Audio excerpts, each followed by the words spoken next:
Hello there and welcome to Linux Test Tool, and in this video guide I'm going to show you how you can install Python 3.9, the latest version of Python 3 in Ubuntu, Debian or any of their derivatives. So let's get started.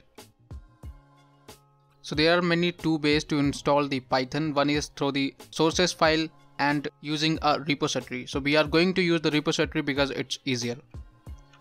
So open up a terminal and add this repository.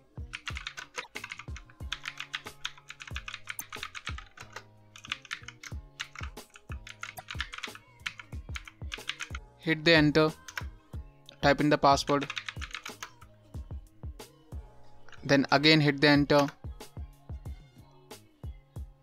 This should start to update the repositories that are available in your system. If it did not, then you can use the update command to do that.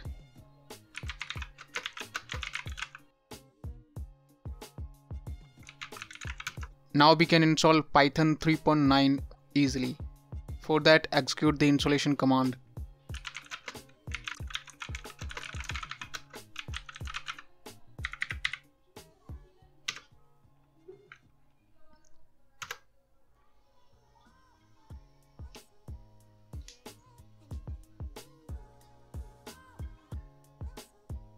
The installation has completed. Now we can verify the install version.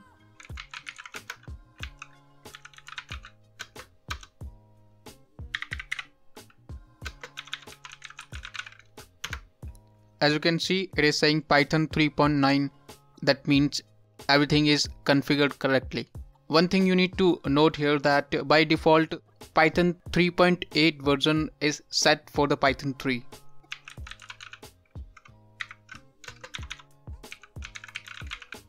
And if you want to set the Python 3 default version from 3.8 to 3.9, then you can configure the alternative for 3.8 and 3.9 and then choose as per your need.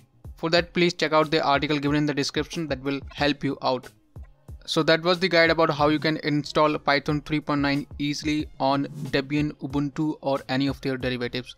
If you find this video helpful, like the video, subscribe to the channel if you haven't, and I'll catch you in the next one. Till then, take care and keep enjoying Linux.